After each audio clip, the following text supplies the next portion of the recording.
Hello everyone, welcome to bureaucracy IAS military and police academy. और आज के session में हम बहुत ही ज़्यादा इम्पॉर्टेंट पार्ट करने वाले हैं जिसको हम बोलते हैं डीपीएसपीज़। तो चलिए स्टार्ट करते हैं।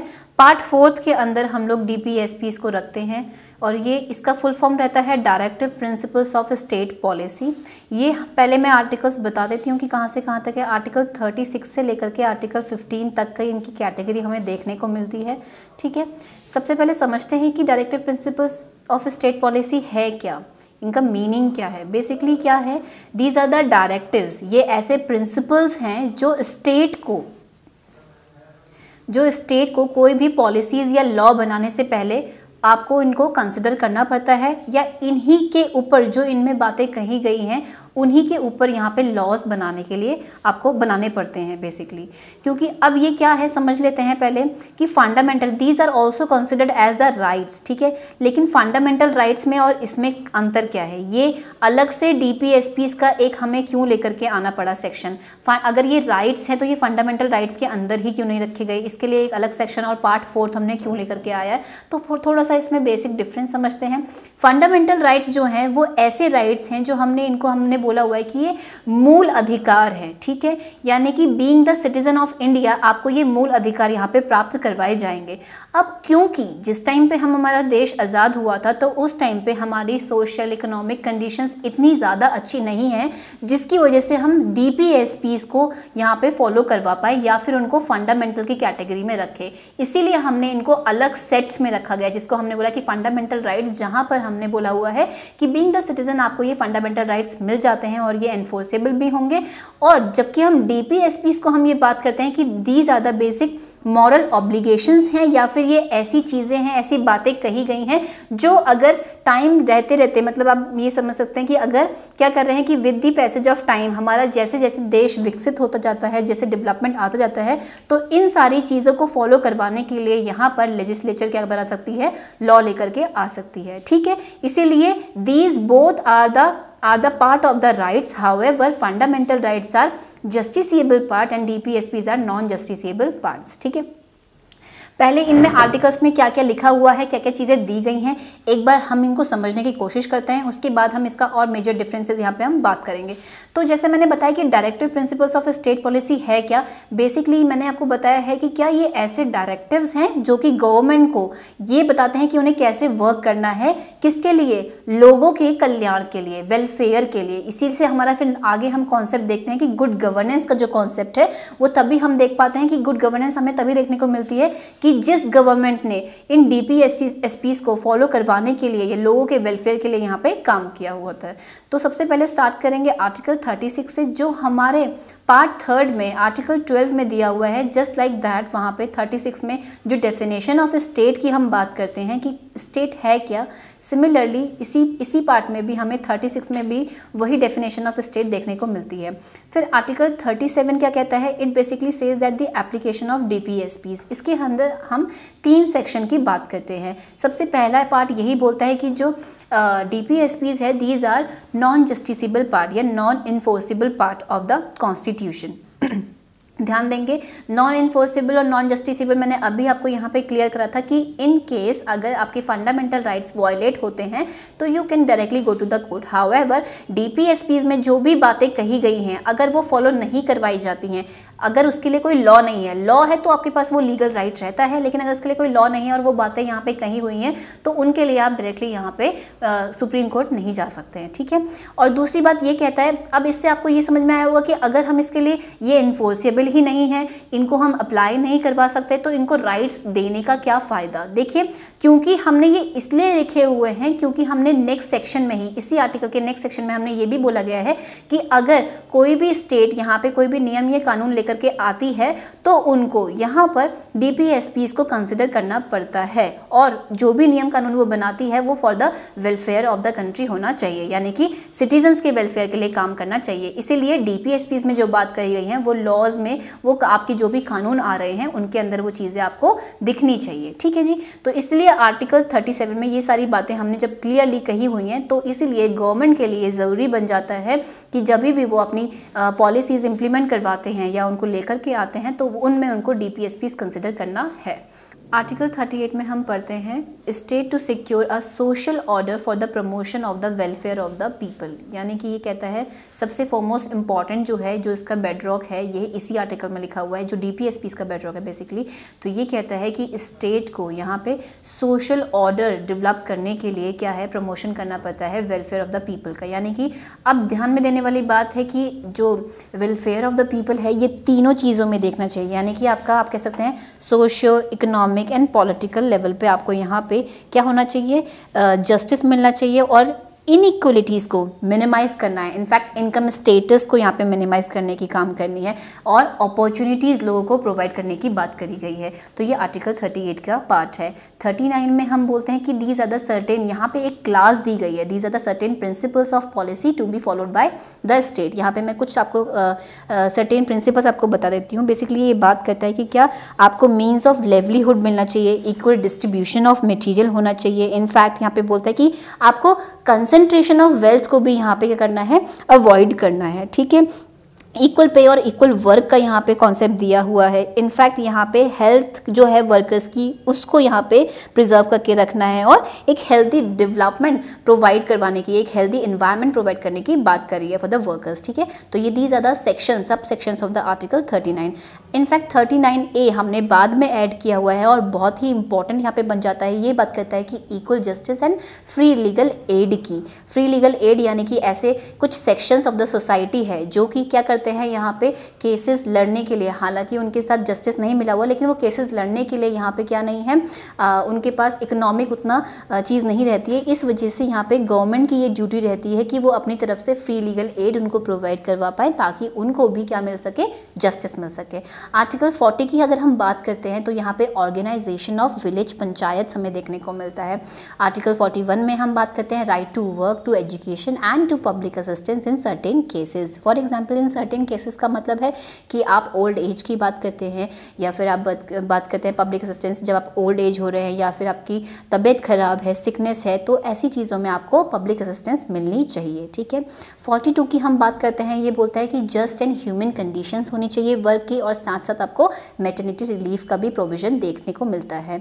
साथ में फिर हम बात करते हैं आर्टिकल 43 की, जो बोलता है कि लिविंग वेजेस, हमें एक आप बात करेंगे ना मिनिमम वेज का जो कॉन्सेप्ट है वो यहीं से हमें देखने को मिलता है। इसी की वजह से हमें कुछ लॉज जो हैं, जो हमने बनाए हुए हैं, इम्प्लीमेंट करे हुए हैं, वो सीधा आपकी किसकी पॉलिसी को दिखाते हैं, डायरेक्टिव की, प्रिंसिपल्स की पॉलिसी को दिखाते हैं। उसके बाद हम बात करते हैं 43A की, ये बात करता है that there should be a participation of workers in management of industries. ठीक है, इक्वल पार्टिसिपेशन की ये बात करता है। आर्टिकल 43 यहाँ पे बात करता है प्रमोशन ऑफ कोऑपरेटिव सोसाइटीज, इसको भी हमने बाद में ऐड करवाया हुआ है और ये बहुत इंपॉर्टेंट कॉन्सेप्ट बन जाता है कि हमें कोऑपरेटिव सोसाइटीज़ को यहाँ पे क्या करना है, डेवलप करना है और उनका प्रमोट करना है। आर्टिकल 44 यहाँ पे बहुत ज़्यादा न्यूज़ में रहता है। इनफैक्ट इसी से रिलेटेड हमारे बहुत ज़्यादा इंटेलेक्चुअल जितने भी थिंक टैंक्स हैं वो इस पर डिस्कस करते रहते हैं that there should be a there should be a uniformity in the civil code for the citizens. यहाँ पे सिटीजन्स के लिए एक यूनिफॉर्म सिविल कोड होना चाहिए। ठीक है, यानी कि हर किसी के लिए, जैसे आपके हिंदूज़ के लॉज अलग, मुस्लिम्स के लॉज अलग, सिख्स के लॉज अलग जो हैं वो हालांकि हमारे यहाँ पे हैं क्योंकि हमारा डाइवर्सिटी है, लेकिन वो कहता है कि एक कंट्री में एक यूनिफॉर्म सिविल कोड होना चाहिए। उसके बाद हम बात करते हैं आर्टिकल 45 की, तो these are the provisions for free and compulsory education for the children. ठीक है, ये हमने, जैसे मैंने आपको बताया था कि ये भी हमने बाद में प्रोवाइड करवाया गया था।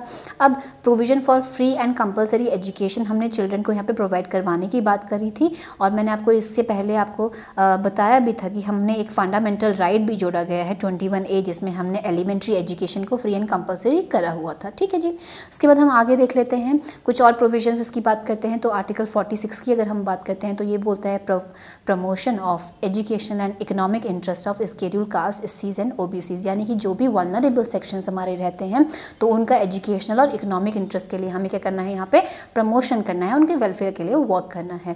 आर्टिकल 47 की बात करेंगे तो duty of the state to raise the level of nutrition and the standard of living and improve public health. ठीक है, ये क्या करता है, एक गुड एनवायरनमेंट, जो हम आर्टिकल 21 के अंदर हमारा एक फंडामेंटल राइट है तो उसको भी ये सपोर्ट करने की बात करता है कि क्या हमारा जो न्यूट्रिशन लेवल है, इनफैक्ट आप अगर स्टैटिस्टिक्स की बात करते हैं तो इंडिया में यहाँ पे माल नरिशमेंट या फिर चाइल्ड वेस्टिंग, स्टंटिंग हमें बहुत ज़्यादा देखने को मिलती है। तो ये कहीं ना कहीं इसीलिए गवर्नमेंट के लिए बात करता है कि आपको ऐसी पॉलिसीज़ बनानी है जिसकी वजह से आप लेवल जो है न्यूट्रिशन का वो सुधार सके और एक स्टैंडर्ड ऑफ लाइफ हम लोग यहाँ पे प्रोवाइड करवा सके। इसीलिए जब हम इम्प्रूव करेंगे तो हमारा एक हैप्पीनेस इंडेक्स जो रिलीज़ करता है उसमें हमारे यहाँ पे क्या है, आपकी जो इंडेक्स में हमारा जो फिगर्स है वो अच्छे आएंगे और हम उसमें अच्छा परफॉर्म कर पाएंगे। फिर आर्टिकल 48 बात करता है organisation of agriculture and animal husbandry. ठीक है, अब एग्रीकल्चर में यहाँ पे सुधार लाने की बात करता है on the basis of scientific lines की, यानी कि हमें टेक्नोलॉजी का यूज़ करके, क्योंकि अभी भी आपको पता है कि अगर हम बात करें इंडिया के फैक्ट्स की बात करें तो अभी भी हम एग्रीकल्चर कंट्री के अंदर यानी कि एग्रीकल्चर इकोनॉमी के अंदर आते हैं। तो उसको हमें क्या करना है, उनके ऑर्गेनाइज करना है, उनको और ज़्यादा प्रमोट करना है, उनके और अच्छा यूज़ करना है ताकि हम उसमें क्या कर सके, एक आने वाले समय में हम क्या कर सके, एग्रीकल्चर का लेवल को साइंटिफिक यूज़ करके उसमें हम एक अच्छी ग्रोथ देख सके और साथ साथ हमारा जो विजन है कि to double the income of the farmers उसको भी हम यहाँ पे क्लियर कर सके। ठीक है, तो ये सारे विजन्स जो है, ये सारे जो आइडियल्स जो हमें देने हैं वो हमें DPSP से ही मिलते हैं। इसी की वजह से हमारी जितनी भी पॉलिसीज़ हैं वो अफेक्ट होती हैं।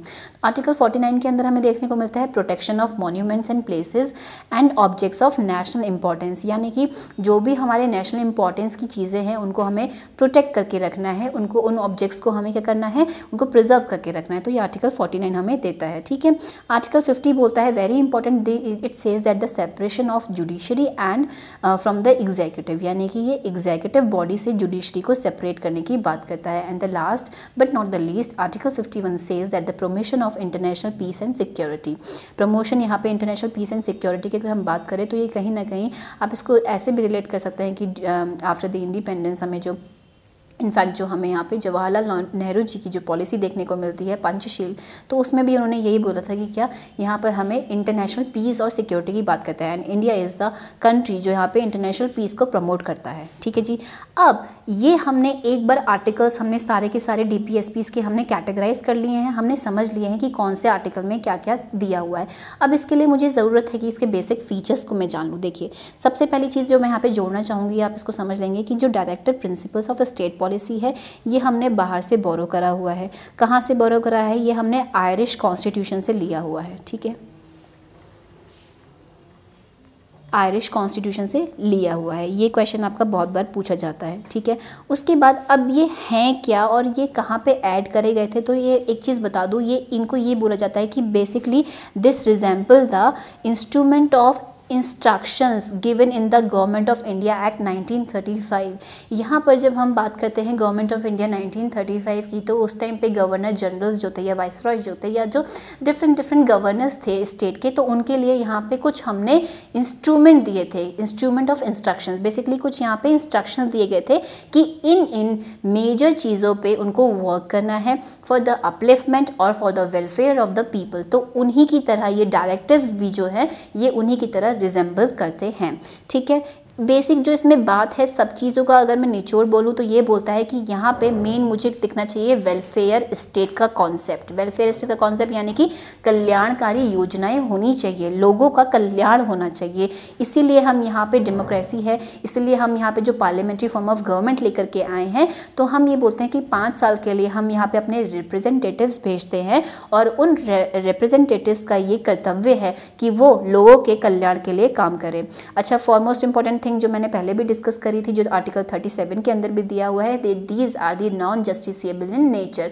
ये नॉन जस्टिसेबल पार्ट है, क्योंकि मैंने आपको बताया था कि फंडामेंटल राइट्स जो है और आपके DPSPs जो है बेसिकली इनके लिए यहाँ पर जो डॉक्टर BR अम्बेडकर जी हैं, तो वो बोलते हैं कि these are the basically the directive principles along with the fundamental rights contain the philosophy of the constitution. उन्होंने बोला हुआ है कि FRs और DPSPs क्या मिलकर के बनाते हैं? फिलॉसफी ऑफ द कॉन्स्टिट्यूशन बनाते हैं। एंड बेसिकली ये क्या कहलाए जाते हैं? ये बहुत ही फॉरमोस्ट इंपॉर्टेंट पार्ट कहलाए जाते हैं। और मैंने बोला कि ये दोनों कैटेगरी जो है ये राइट्स के अंदर आती हैं। ठीक है, अब राइट्स के अंदर आती हैं, लेकिन फंडामेंटल राइट्स को हम लोग कंसिडर करते हैं एज नेगेटिव राइट्स, जबकि हम DPSPs को कंसिडर करते हैं एज पॉजिटिव राइट्स। ऐसा क्यों है, हम ऐसा क्यों कंसिडर करते हैं, क्योंकि फंडामेंटल राइट्स ये बोलता है कि आपको जस्टिस लेकर के आने के लिए कुछ चीज़ें नहीं करनी है, स्टेट को वो चीज़ें नहीं करनी है जस्टिस लेकर के आने के लिए। जबकि डीपीएसपीज जो होता है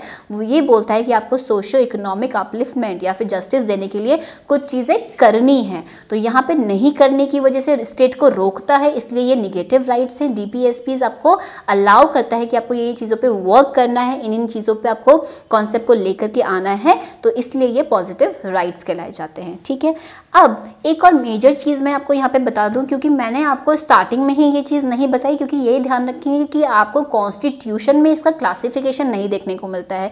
ये क्लासिफिकेशन हमारे इंटेलेक्चुअल्स ने अपने एक, आप कह सकते हैं, बेसिक अंडरस्टैंडिंग के लिए, या कौन से विजन्स, कौन सी आइडियोलॉजी रिफ्लेक्ट करती है, इसके लिए यहाँ पे इंटेलेक्चुअल क्लास ने इनको क्लासीफाई करा हुआ है। ठीक है, और वो कौन कौन सी 3 क्लासेस हैं, सोशलिस्टिक प्रिंसिपल्स हैं, गांधीयन प्रिंसिपल्स हैं एंड लिबरल इंटेलेक्चुअल प्रिंसिपल्स हैं। ठीक है, तो इनको तीन क्लासेस में हमने रखा गया है। लेकिन एक थोड़ी सी यहाँ पे एक चीज़ आपको समझनी पड़ेगी कि आपको ये जो प्रिंसिपल्स हमने डिवाइड करे हुए हैं ये थोड़ा सा एक हैफेजर तरीके से करे हुए हैं। यही इनका मेन क्रिटिसिज्म भी देखने को मिलता है कि अगर आपने आइडियोलॉजी रिफ्लेक्ट करी है या आपने इनको आइडियोलॉजीज में यहाँ पे बांटा हुआ है तो वो एक कॉन्टिन्यूस फॉर्म में नहीं है। तो कौन कौन से आर्टिकल्स कौन कौन सी आइडियोलॉजी में है, हमने क्योंकि एक बार आर्टिकल्स पीछे देख लिए हैं तो एक बार हम इनको सिंपल कैटेगराइज कर लेते हैं। तो सोशलिस्टिक प्रिंसिपल्स जो है, यानी कि आपको जो समाजवादी सिद्धांत जो है, जो आपका क्या करते हैं, सामाजिक सिद्धांत, यानी कि आपके समाज के कल्याण के लिए जो बात करते हैं, जिनमें हमारे सामाजिक जो आइडियोलॉजी है वो रिफ्लेक्ट करती है, ऐसे आर्टिकल्स हैं 38, 39, 39A, 41, 42, 43, 43A, 47। ठीक है, आप इनको नोट कर लेंगे और जो पीछे आर्टिकल्स दिए हुए हैं वहाँ पे आप चाहे तो उनके आगे सोशलिस्टिक प्रिंसिपल्स लिख सकते हैं। फिर आता है हमारी Gandhian principles.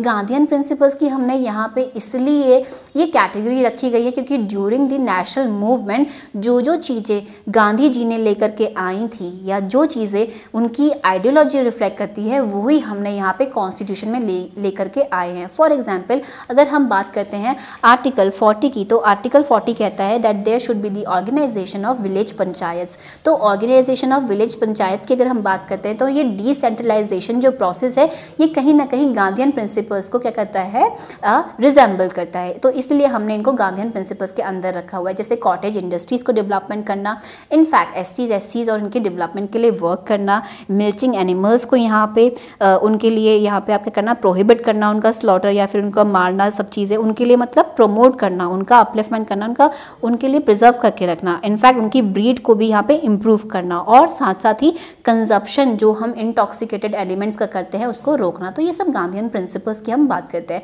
In fact socialistic principles पे भी हमने अगर बात करी थी तो यहाँ पे मैंने बताया था कि I am sorry welfare of the state की हम बात करते हैं, साथ साथ इक्वल पे की हम बात करते हैं, प्रमोशन ऑफ बात कर सकते हैं कि गुड इन्वायरमेंट यहाँ पे लोगों के लिए, वर्कर्स के लिए बात करते हैं। और साथ साथ यहाँ पे जैसे कि फॉर एग्जांपल अगर हम बात करते हैं कि मैटरनिटी लीव जो हमें मिलती है वो भी कहीं ना कहीं सोशलिस्टिक प्रिंसिपल से ही आपकी क्या है, इन्फ्लुएंस होकर के हमने बनाई हुई है। फिर हम बात करते हैं लिबरल इंटेलेक्चुअल प्रिंसिपल्स की। इसकी क्लास की अगर हम देखें तो 44, 45, 48, 48A, 49, 50 और 51, जिसमें हमने बात करी थी कि क्या आपका एक तो हमने स्टार्टिंग करते हैं इसकी यूनिफॉर्म सिविल कोड की। तो यूनिफॉर्म सिविल कोड जो है कहीं ना कहीं एक कैसी दिखाती है, इंटेलेक्चुअल क्लास की एक सोच को दिखाती है। क्योंकि इंटेलेक्चुअल क्लास ये बोलता है कि क्या अगर आप गवर्नेंस कर रहे हैं, यानी कि आप अगर यहाँ पे पॉलिटिकल गवर्नमेंट कर रहे हैं या पॉलिटिकल अपलिफ्टमेंट चाहते हैं तो वहाँ पे रिलीजन को उससे अलग रखिए। तो ये चाहते हैं कि सामान्य नियम होना चाहिए लोगों के लिए, एक यूनिफॉर्मिटी ऑफ लॉज की आनी चाहिए। फिर हम बात करते हैं यहाँ पे इसके साथ साथ की एग्रीकल्चर का डेवलपमेंट देखेंगे, किसके लाइंस पे, साइंटिफिक लाइंस पे हम उसका डेवलपमेंट करेंगे। साथ साथ ही हम यहाँ पे क्या करते हैं, इम्प्रूवमेंट की बात करते हैं, इन्वायरमेंट की, मॉन्यूमेंट्स को बचाने की बात करते हैं, जुडिशरी को सेपरेट करते हैं। और साथ साथ जैसे मैंने आपको बताया कि क्या यहाँ पे हमने बात करी थी, क्या एलिमेंट्री एजुकेशन जो है वो फ्री और कंपलसरी रखवाई गई है, वो हमने ऐड कर दी थी। इसीलिए इस वाले टॉपिक में हमने ये बोला गया है क्योंकि हमने इसको फंडामेंटल राइट 21 के ए अंदर बना दिया था, तो यहाँ पे हमने इसको क्या रखा गया है। फिर अंडर आर्टिकल 45 हमने ये बोला गया है कि it should provide early childhood care. क्योंकि हम यहाँ पे 6 to 14 वाले जो बच्चे हैं उनको यहाँ पे एलिमेंट्री एजुकेशन प्रोवाइड करने की बात कर रहे हैं, तो इसलिए ये बोलता है कि 45 के अंदर हमने क्या करना है बच्चों को। इनफैक्ट यहाँ पे हमने 45 के अंदर हमने ये बोला हुआ है कि जो भी अर्ली चाइल्डहुड केयर है, यानी कि आपको क्रैश बनाने हैं बच्चों के लिए, आंगनवाड़ी इंस्टीट्यूट बनाने हैं, आशा वर्कर्स रखनी है ताकि वो उनका न्यूट्रिशन लेवल बढ़ा सके और उनको कैसा कर सकें, एक उनके नींव रख सके। तो ये यहाँ पे अर्ली चाइल्डहुड केयर का कॉन्सेप्ट हमने ऐड करा हुआ है। फिर हमने देखा है कि यहाँ पे जुडिशरी का सेपरेशन एग्जीक्यूटिव से और साथ साथ ही हमारा इंटरनेशनल पीस को हमने प्रमोट करने की बात करी है। ठीक है, तो ये कुछ हमारा क्लासिफिकेशन था। मैंने आपको फिर से रिपीट कर दूं कि ये क्लासिफिकेशन हमें कॉन्स्टिट्यूशन द्वारा नहीं देखा जाता है, बल्कि ये हमारे इंटेलेक्चुअल क्लास ने ही इसको क्या करा हुआ है, 3 आइडियोलॉजीज में डिवाइड किया हुआ है। एंड उसके बाद हम यहाँ पे जो भी चीज़ें हमने ऐड करी हुई हैं, ये वेरियस अमेंडमेंट्स यहाँ पे हमें देखने को मिले हैं। तो 42nd अमेंडमेंट है, 44th अमेंडमेंट है, 86th अमेंडमेंट है, 97 अमेंडमेंट है। इनको आप रेफर कर लीजिएगा और के द्वारा आपको देखने को मिलेगा कि कौन कौन से प्रोविजंस जो है हमने कौन कौन से प्रोविजन किस वाले ईयर में ऐड किए हुए हैं। ठीक है, उसके बाद हम बात करेंगे कि एफडीज इंजॉयज, अभी का जो कॉन्सेप्ट है इसको हम बात करेंगे कि FDs enjoys supremacy over DPSPs. ठीक है, क्योंकि काफ़ी बच्चों को ये ध्यान में आता है, तो इस कॉन्सेप्ट को मुझे ऐड करना था और क्लियर करना था यहीं पे कि एफडीज जो है, हालांकि फंडामेंटल राइट्स जो हैं वो सुप्रीमेसी दिखाते हैं डीपीएसपीज का, लेकिन इसका मतलब ये कहीं पर भी नहीं है। सुप्रीमेसी इसलिए दिखाते हैं आप कह सकते हैं क्योंकि ये जस्टिसेबल पार्ट है, लेकिन इसका मतलब बिल्कुल भी ये नहीं है कि डीपीएसपीज को इम्प्लीमेंट नहीं किया जा सकता, क्योंकि इम्प्लीमेंट करवाने के लिए मैंने आपको बताया कि यहाँ पे लेजिस्लेशन देखने को मिलते हैं। जैसे कि हमने बात करी कि इक्वल पे के ऊपर अगर हम बात करें तो यहाँ पे इनफैक्ट मिनिमम वेजेस की हम बात करते हैं, साथ साथ हम मैटरनिटी रिलीफ के एक्ट के ऊपर हम बात करते हैं, वल्नरेबल सेक्शंस के लिए हम यहाँ पे जो पॉलिसीज़ लेकर के आते हैं उसके ऊपर हम बात करते हैं। इनफैक्ट यहाँ पे आपने, जैसे मैंने आपको बताया था कि हम अगर बात करेंगे सोशलिस्टिक प्रिंसिपल्स की, तो वहाँ पे कुछ प्रोविजंस हमने डाले हुए हैं कि आपकी कुछ ऐसी चीज़ें हैं, for example old pension age है, तो अब यहाँ पे ऐसी अगर आपकी एज हो चुकी है जहाँ पे आप काम नहीं कर सकते, या फिर आप बच्चे हैं या विमेन है या विकलांग हैं या फिर आप विडो हैं, तो उसके लिए आपको क्या करना है, यहाँ पे सरकार को आपके लिए कुछ काम करना पड़ेगा या आपके लिए कुछ पॉलिसीज लेकर के आनी पड़ेंगी। तो वो भी चीज़ें हमने यहाँ पे लॉ के द्वारा इंप्लीमेंट करवाई हुई है। There are different schemes over there running for the welfare of the people. तो ये कहीं ना कहीं इसलिए बोला गया है कि इसका मतलब ये बिल्कुल भी नहीं है कि ये इंप्लीमेंट नहीं करवा सकते हैं। Parliament can amend the FRs for implementing the DPSPs. Parliament हमेशा, इनफैक्ट आपने देखा होगा जो हमने कॉन्सेप्ट लेकर के आया हुआ है, कौन सा, इकोनॉमिकली बैकवर्ड सेक्शंस के लिए हमने यहाँ पे रिजर्वेशन प्रोवाइड करवाया हुआ है।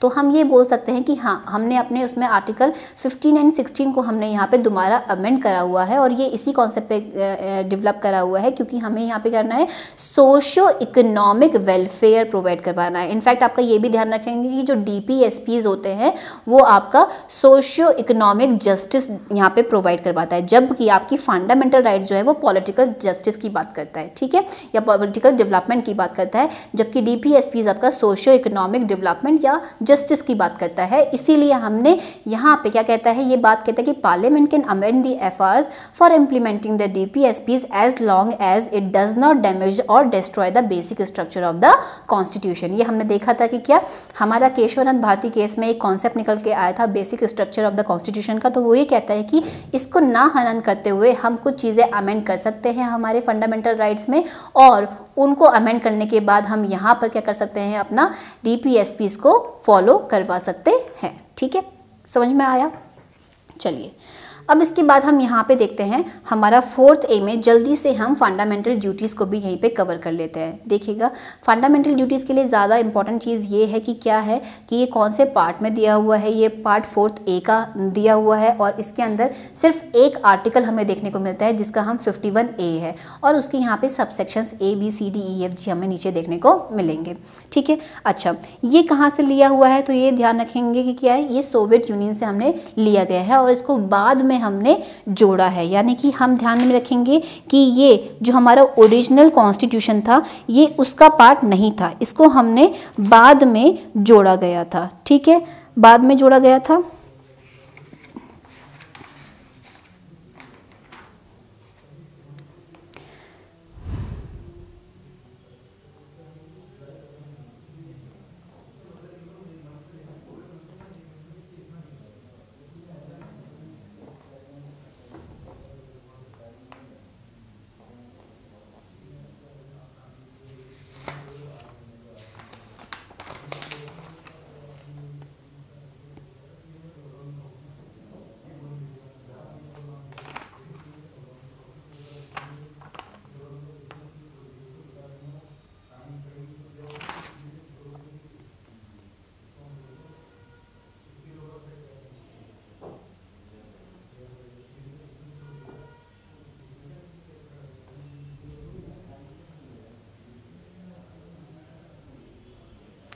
बेसिकली हम यहाँ पे ये जान लेते हैं कि ये हमारी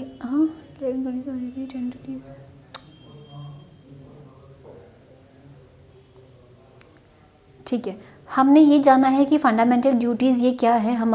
हमारे इनिशियल ओरिजिनल पार्ट में ये कंटेंट नहीं थी। इसको हम जान लेते हैं कि 42nd अमेंडमेंट एक्ट 1976 में हमने इसको जोड़ा गया on the recommendations of the स्वर्ण सिंह कमेटी, यानी कि कांग्रेस ने यहाँ पे कुछ रिकमेंडेशंस दी थी। स्वर्ण सिंह कमेटी ये बैठाई गई थी 1976 में और कांग्रेस ने उसको एक्सेप्ट किया और यहाँ पे हमने ये पार्ट ऐड करके 42nd अमेंडमेंट द्वारा हमने इस नए पार्ट को ही हमने ऐड किया 4th ए को, और उसके अंदर हमने एक प्रोविजन लेकर के आया, एक ही आर्टिकल ऐड करा जिसका नाम है 51A। ठीक है, ओरिजिनली अब यहाँ पे एक चीज़ बता दूँ कि ओरिजिनली इसमें सिर्फ 10 ड्यूटीज़ जोड़ी गई थी। ठीक है जी, लेकिन बाद में हमने इसमें एक और अमेंडमेंट एक्ट करा, 86 अमेंडमेंट एक्ट हमने करा 2002 में, और उसमें हमने 11th ड्यूटी पढ़ी थी। और मैंने बताया था कि 86 अमेंडमेंट एक्ट हमारे लिए बहुत इंपॉर्टेंट है क्योंकि इसने तीनों में ही चेंजेस करे थे। तीनों की किसकी बात कर रही हूँ मैं यहाँ पे? फंडामेंटल राइट्स की बात कर रही हूँ, DPSPs की बात कर रही हूँ, और साथ साथ ही आपकी फंडामेंटल ड्यूटी की भी बात कर रही हूँ। फंडामेंटल राइट में इन्होंने 21A को जोड़ा, राइट टू एलिमेंट्री एजुकेशन को जोड़ा। फंडामेंटल ड्यूटी में भी उन्होंने ये बोला कि यहाँ पे गार्जियंस की रिस्पॉन्सिबिलिटी है कि वो यहाँ पे उनको एजुकेशन प्रोवाइड करवा सके। और साथ साथ अभी हम DPSPs भी पढ़ करके आए हैं तो हमने आर्टिकल 45 के अंदर ये पढ़ा हुआ है कि उनको अर्ली चाइल्डहुड केयर दिखाई जाए, क्योंकि यहाँ पे 6 to 14 जो है उसके लिए हमने फंडामेंटल राइट बढ़ा दिया है कि फ्री एंड कंपलसरी एजुकेशन देखने को मिलेगी और उनका प्रोवाइड किया जाएगा उनके डेवलपमेंट के लिए। तो इसीलिए जो 6 साल से कम साल के जो बच्चे हैं उनको भी यहाँ पे उनके अपलिफ्टमेंट के लिए, उनके नरिशमेंट के लिए हमने यहाँ पे वर्क करना है। तो वो हमने DPSPs में एक अमेंडमेंट लेकर के आया और उनकी वर्डिंग्स को हमने थोड़ा चेंज किया। ठीक है, तो जल्दी से जान लेते हैं कि 51A के अंदर जो फंडामेंटल ड्यूटीज़ हैं वो क्या क्या बोलती हैं। अच्छा, ये ध्यान रखेंगे कि ये it shall be the duty of every citizen of India, जो भारत के यहाँ पे सिटीजन्स होंगे उनके लिए ही ये ड्यूटी होंगी, उनको ये फॉलो करनी पड़ेगी। ठीक है जी, तो यहाँ पे सबसे पहले हम ड्यूटीज़ को पढ़ लेते हैं कौन कौन सी ड्यूटीज़ हैं। सबसे पहला बोलता है कि to abide by the constitution and respect its ideals and institution, the national flag and the national anthem. ठीक है, ये कहता है कि हमें हमारे जो भी कॉन्स्टिट्यूशन के सिद्धांत है या कॉन्स्टिट्यूशन जो है उससे हमें यहाँ पे उनसे अबाइड रहना चाहिए, यानी कि उनको जुड़ा रहना चाहिए, उनको फॉलो करना चाहिए। ठीक है, जो भी आइडियल्स और उनकी इंस्टीट्यूशंस की जो हमने बात करी हुई है। फिर ये बोलता है कि उनको चेरिश करना चाहिए, जो भी noble ideas during the national struggle जो हमने देखने को मिलता है उस टाइम पे जो भी आइडियाज़ हमें इंस्पायर करते हैं उनको हमें समय समय पर चेरिश करना चाहिए। इसीलिए हम अलग अलग टाइम पे जयंती बनाते हैं, अलग अलग फ्रीडम फाइटर्स की जयंती बनाते हैं। उसके साथ साथ ये बोलता है कि हमें अपहोल्ड और प्रोटेक्ट करनी चाहिए sovereignty, unity and integrity of the India, to defend the country and render national services when called upon so, and to promote harmony and the spirit of the common brotherhood amongst all the people of the India, transcending religious, linguistic and religious sectional diversity, to renounce practices derogatory to the dignity of the women. Next कहता है to value and preserve the rich heritage of our composite culture, to protect and improve the natural environment including forests, lakes, rivers, wildlife and have compassion for living creatures. साथ साथ ये बोलता है to develop the scientific temper, humanism and spirit of inquiry, to reform, to safeguard public property and abjure violence, to strive towards excellence in all spheres, and the last one जो हमने बाद में add करी थी that who is a parent or guardian to provide opportunities for education to his children or as he may be ward between the age of 6 to 14 years. ठीक है, basically अगर हम इन पे मोटा मोटा तौर पे बात करें तो ये क्या करता है, एक सिटीज़न के अपलिफ्टमेंट के लिए उनसे रिलेटेड जितनी भी चीज़ें हैं उनको यहाँ पे क्या करता है, आपको फॉलो करवाने की बात करता है। यानी कि बीइंग अ सिटीज़न, आप अगर एक देश के नागरिक हैं तो आपको किन किन चीज़ों का ध्यान रखना है, आपको कौन कौन सी चीज़ें नहीं करनी है। फॉर एग्जाम्पल जो भी चीज़ें यहाँ पे बात करी गई हैं तो उसको मैं बहुत जल्दी से एक ब्रीफ करूंगी कि ये कहता है कि आपने जो भी आपने कॉन्स्टिट्यूशन को आपने बनाया गया है उसके अंदर जो भी बातें गई हैं उसको फॉलो करना है। ठीक है, फिर ये बोलता है कि आपको साथ साथ क्या करना है, जो भी लोग यहाँ पे हमारे जिन्होंने हमें नेशनल फ्रीडम में हेल्प करी थी उनके आइडियाज़ को चेरिश करना है। आपको एकता का, अखंडता का यहाँ पे ध्यान रखना है और आपको जब ज़रूरत पड़े तो आपको अपनी कंट्री को यहाँ पे उनको बचाने के लिए आपको नेशनल सर्विस प्रोवाइड करवानी है। साथ साथ आपको यहाँ पे एक एकता की भावना जो है, हार्मनी जो है, ब्रदरहुड है, जो भाईचारा भाईचारा है उसको बचा करके रखना है। हमारी क्या है, रिलीजियस लिंग्विस्टिक डाइवर्सिटीज़ है, लेकिन फिर भी हम लोग को क्या करना है, अपने आप में अनेकता का एकता का जो भाव है उसको प्रिजर्व करके रखना है। इनफैक्ट ये रिच हेरिटेज कल्चर जो है हमारा, जो इंडिया अपने कल्चर के लिए जाना जाता है, उसको प्रिजर्व करने की बात करता है।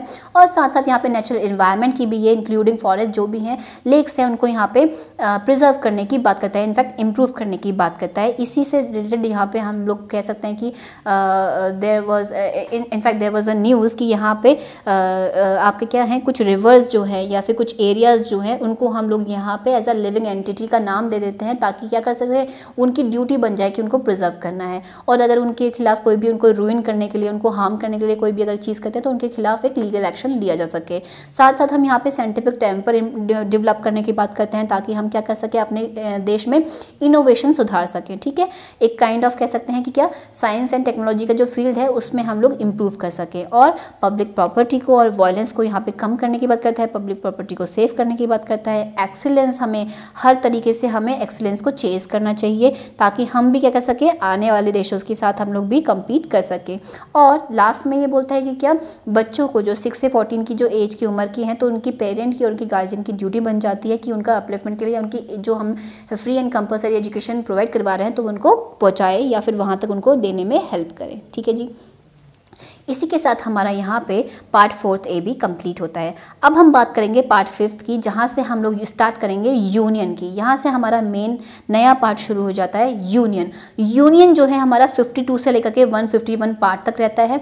अब यहाँ पे सबसे पहले यूनियन कंप्लीट स्टार्ट करने से पहले मैं आपको बता दूँ कि यूनियन में सबसे पहले हम लोग यहाँ पे एग्जीक्यूटिव के साथ डील करेंगे। ठीक है, यानी कि यूनियन एग्जीक्यूटिव के साथ डील करेंगे। और यूनियन एग्जीक्यूटिव में कौन कौन सी बॉडीज़ आती हैं वो मैं आपको थोड़ा सा यहाँ पे रेफरेंस दे दूँ, और उन्हीं से रिलेटेड यहाँ पे हमने आर्टिकल्स पहले पढ़ने हैं। ठीक है, तो यूनियन की अगर हम बात करते हैं या एग्जीक्यूटिव की अगर हम बात करते हैं, तो सबसे पहला जो एग्जीक्यूटिव बॉडी होती है वो प्रेसिडेंट आता है, फिर वाइस प्रेसिडेंट आता है, प्राइम मिनिस्टर आता है, काउंसिल ऑफ मिनिस्टर्स आते हैं, एंड साथ साथ ही यहाँ पर आपको अटॉर्नी जनरल भी जो है एक आपका यूनियन एग्जीक्यूटिव का पार्ट आपको देखने को मिलता है। ठीक है,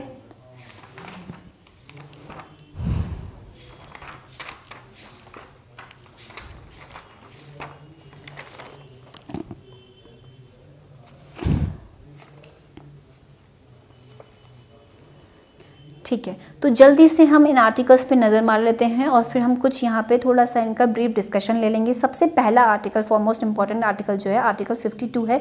ये कहता है that there shall be a president of India, यानी कि इंडिया का, भारत का एक प्रेसिडेंट होगा। 53 बोलता है executive powers of the union, यानी कि एग्जीक्यूटिव पावर जो है, जो प्रेसिडेंट यहाँ पे जो एग्जीक्यूटिव पावर्स को यहाँ पे क्या करवाता है, उसके नाम पर, प्रेसिडेंट के नाम पर जो एग्जीक्यूटिव पावर्स यहाँ पे फॉलो करवाई जाती हैं उनके लिए आर्टिकल 53 बात करता है, यानी कि ये प्रेसिडेंट की एग्जीक्यूटिव पावर्स को बोल रहा है।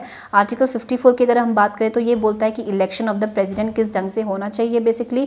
उसके बाद बात करते हैं आर्टिकल 61 की, वेरी इंपॉर्टेंट, ये बताता है कि procedure for the impeachment of the president, यानी कि अगर प्रेसिडेंट को इम्पीच करें तो उसका क्या प्रोसीजर फॉलो किया जाना चाहिए। फिर आते हैं आर्टिकल 63 की, जो कहता है कि that there shall be a vice president of India. 64 article कहता है कि the vice president to be the ex officio chairman of the council of states. Very important, अभी हम आएंगे आने वाली स्लाइड्स में समझेंगे कि वाइस प्रेसिडेंट का मेन जो काम है वो यही है कि वो x officio chairman of the council of states की तरह काम करता है। फिर हम बात करेंगे आर्टिकल 66 की, जो मैनर ऑफ द या इलेक्शन ऑफ वाइस प्रेसिडेंट की बात करता है कि इलेक्शन कैसे होंगे। आर्टिकल 72 पे अगर हम आते हैं तो ये बात करता है पार्डनिंग पावर्स ऑफ प्रेसिडेंट की, वेरी इंपॉर्टेंट। आर्टिकल 74 यहाँ पे काउंसिल ऑफ मिनिस्टर्स की बात करता है, to aid and advise the president. Article 76 की बात करेंगे तो ये अटॉर्नी जनरल की बात करता है कि यहाँ पे एक अटॉर्नी जनरल, एक लॉ मिनिस्टर हमें देखने को मिलता है पार्लियामेंट में। और आर्टिकल 78 की बात करेंगे तो it is the duty of the prime minister in respect to furnishing of information to the president. तो आपको सारे आर्टिकल्स यहाँ पे पढ़ने की जरूरत नहीं है, जो मैंने यहाँ पे कैटेगराइज करवाए हैं वो आपके लिए इंपॉर्टेंट बन जाते हैं। ठीक है, तो इसी के साथ हम अपना सबसे पहला जो पार्ट है यानी कि प्रेसिडेंट वो स्टार्ट करते हैं। President of India, very important part. ठीक है, प्रेसिडेंट क्या है?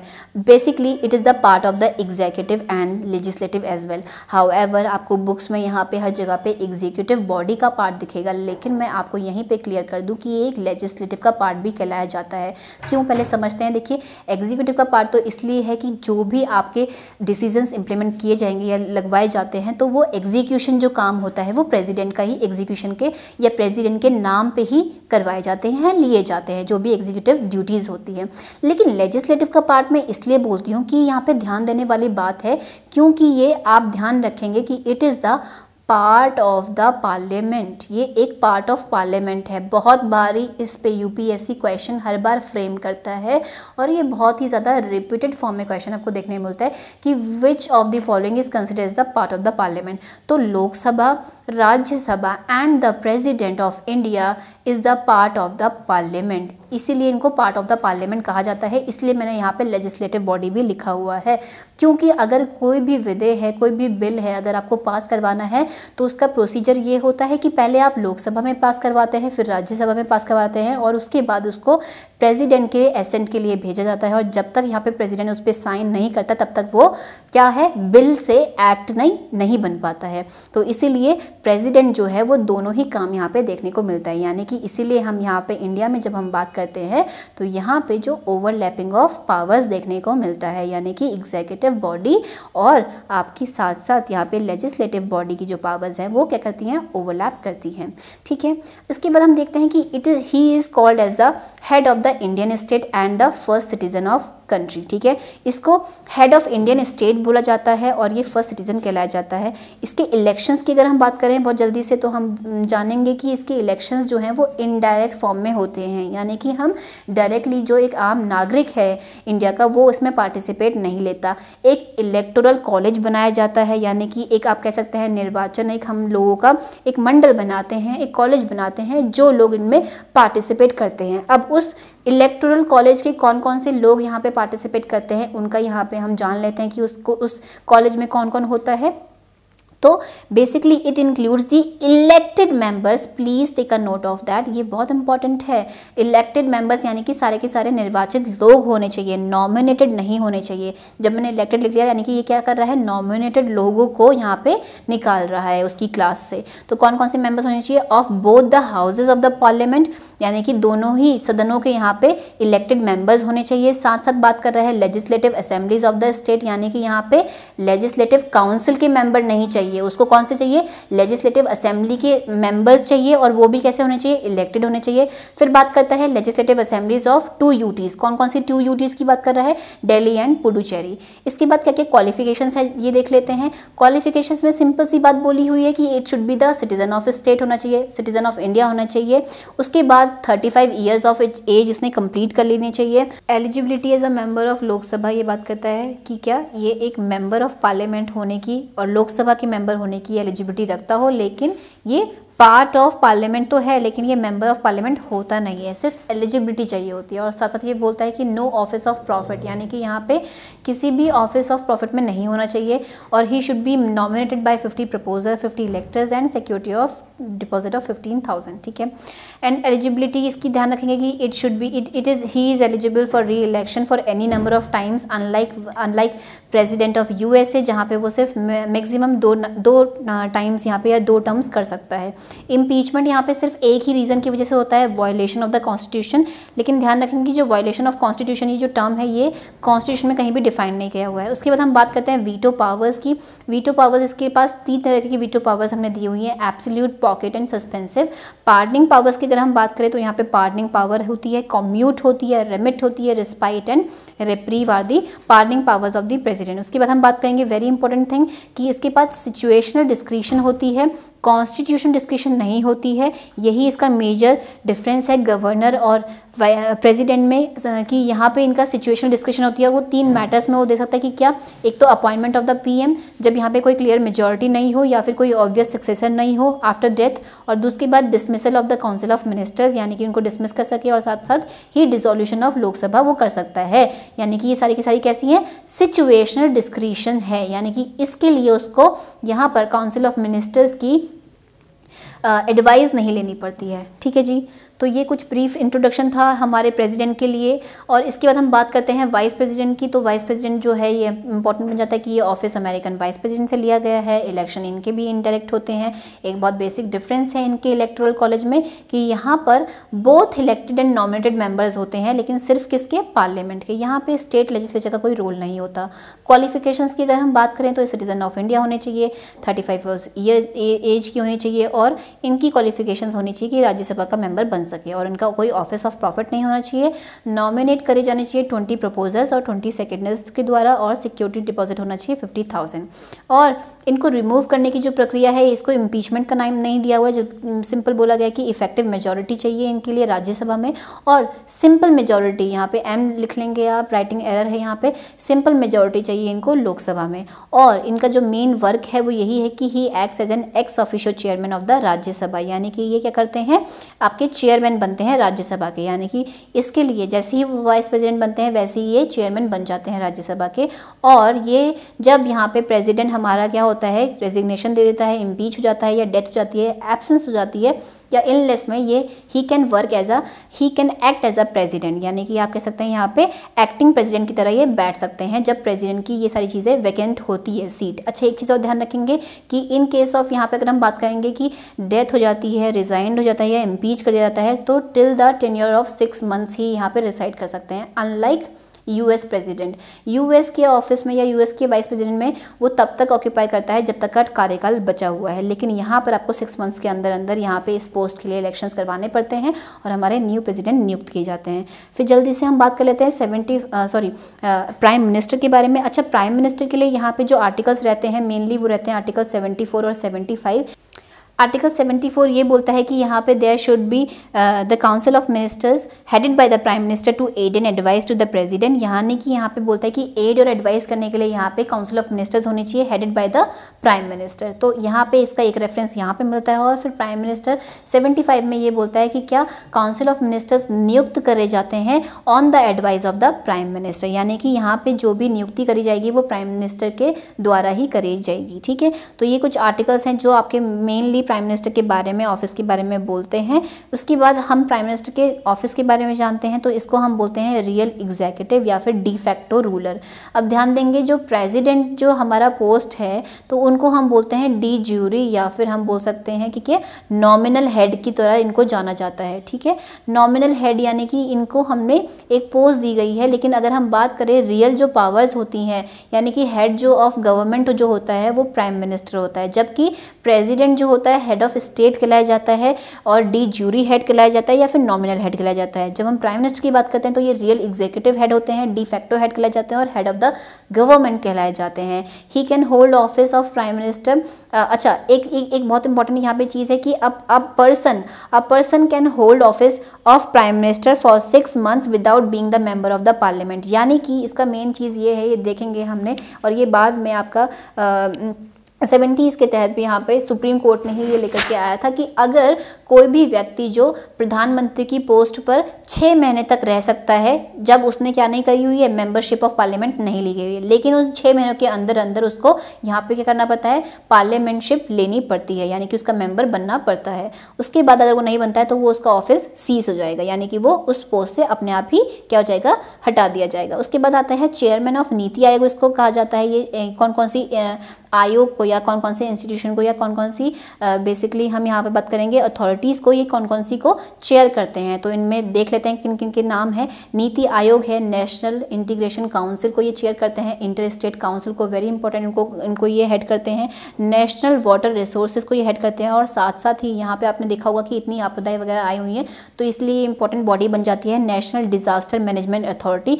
इनको भी क्या करते हैं, ये एपेक्स बॉडी है हमारे इंडिया में, जो कि अगर कहीं पर भी कोई आपदा आती है तो उसके लिए यहाँ पे जो भी चीज़ें वर्क करवाए जाते हैं वो इसकी अथॉरिटी के द्वारा करवाया जाता है, और इसको हेड यहाँ पे प्राइम मिनिस्टर ही करते हैं। एंड बेसिकली इनका काम भी यही होता है कि to aid and advice to the president. और ध्यान में रखने वाली बात है जो हमने आर्टिकल 74 के अंदर जो पढ़ा है कि council of ministers headed by the prime minister to aid and advice to the president, लेकिन ये जो एड एंड एडवाइस की जो हम बात करते हैं ये बोलता है कि that the president is bound by such advice, यानी कि प्रेसिडेंट जो है he should act in accordance with the he should act in the accordance with the advice tendered by the prime minister या काउंसिल ऑफ मिनिस्टर्स। क्योंकि अच्छा एक चीज़ और है यहाँ पे ध्यान देंगे कि वहाँ हालांकि वो एक बार उस एडवाइस को रिकंसिडर करने के लिए वापस भेज सकता है, लेकिन अगर वो दोबारा से वही प्रस्ताव पास हो जाता है तो यहाँ पे वो बाउंड हो जाता है कि उनकी एडवाइस को यहाँ पे माना जाए। ठीक है, उसके बाद हम यहाँ पे बहुत ही इंपॉर्टेंट ऑफिस यहाँ पे देख लेते हैं जल्दी से, अटॉर्नी जनरल के बारे में। आर्टिकल 76 जो है वो अटॉर्नी जनरल के बारे में बोलता है और ये बहुत इंपॉर्टेंट ऑफिस है क्योंकि यहाँ पे आपको क्वेश्चंस देखने को मिलते हैं यूपीएससी में।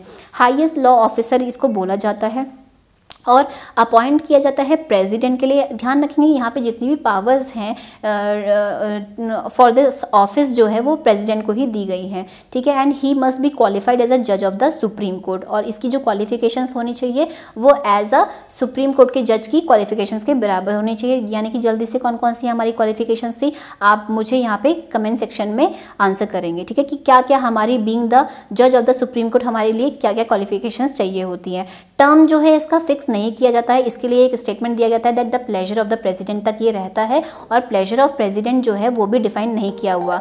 हालांकि ये ध्यान रखने वाली बात है कि ये बोला जाता है कि नॉर्मल प्रैक्टिस में कि जैसे ही काउंसिल ऑफ मिनिस्टर्स यहाँ पे रिजाइन कर देते हैं तो यहाँ पे अटॉर्नी जनरल भी रिजाइन कर देते हैं। He is not a full time council and does not fall in the category of government servant. ये फुल टाइम नहीं वर्क करते हैं और ये गवर्नमेंट सर्वेंट में नहीं आते हैं। And he is not debarred from private legal practice, और ये अपनी प्राइवेट प्रैक्टिस भी कर सकते हैं। ठीक है, not a member of parliament, very important, ये यहाँ पे मेंबर ऑफ पार्लियामेंट नहीं होते हैं, इसीलिए he can take part in the proceedings. However यहाँ पे ई आप ऐड कर लेंगे, स्पेलिंग एरर है, कि ये पार्लियामेंट के क्या होते हैं, मेंबर नहीं होते हैं, इस वजह से ये वोट नहीं कर सकते हैं, लेकिन he can sit in either house and can take part in the proceedings of either house. यानी कि ये दोनों हाउसेज में बैठ सकते हैं और उनकी प्रोसीडिंग्स में पार्टिसिपेट कर सकते हैं, लेकिन राइट टू वोट इनको नहीं होता है।